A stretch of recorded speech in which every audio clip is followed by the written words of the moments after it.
독자 여러분 안녕하십니까? 대구 경북을 대표하는 시도 때도 없는 뉴스 송보입니다. 오늘의 주요 뉴스입니다.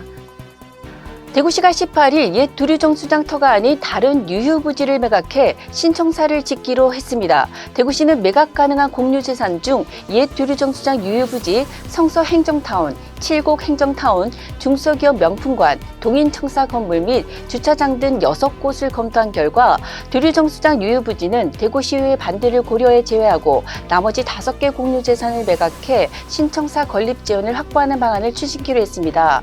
신청사 이전지를 지역구로 둔 김용판 의원도 이에 합의했습니다. 다음 달 말 입주를 앞둔 경북 경산의 중산자이 아파트 사전 점검 과정에서 부실이 무더기로 발견돼 입주 예정자들이 크게 반발하고 있습니다.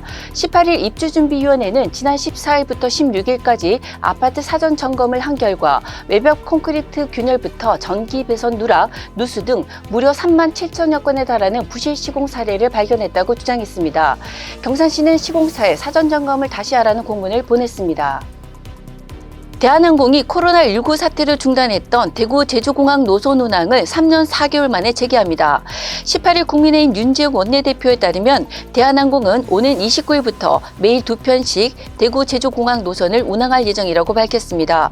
대한항공은 기존에 하루 2편씩 대구 제주 노선을 운항하고 있었지만 코로나19 이용객이 급감하자 2021년 3월 공식적으로 노선을 폐지했습니다. 18일 대구시에 따르면 동성로 르네상스 프로젝트의 일환으로 11월 1일부터 중앙 내거리에서 대구역 내거리 450m 구간을 대중교통 전용지구에서 해제합니다. 14년 만에 지구 내 일반 승용차의 출입 주행을 허용합니다. 해당 구간의 교통 혼잡은 불가피해 대책 마련이 필요할 것으로 보입니다. 홍준표 대구시장이 18일 대구 경북 신공항 건설과 군공항 이전 후적지 개발 사업을 맡을 특수목적법인의 한국토지주택공사의 배제를 검토하라고 지시했습니다. 대구시는 토지주택공사 대신 한국수자원공사 등 다른 공기업과 지방공기업, 공공기관 등의 출자 비율을 높이는 방안을 검토하는 것으로 알려졌습니다.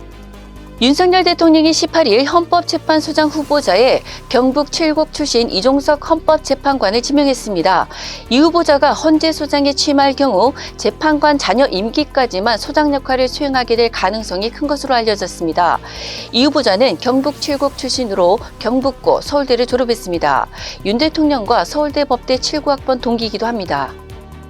19일 대구와 경북 지역은 흐린 가운데 비가 내리겠습니다. 비가 그친 뒤 반짝 추위가 찾아올 텐데요. 급격한 추위에 체온이 떨어지지 않도록 옷차림을 더욱 따뜻하게 갖춰 입으셔야 되겠습니다.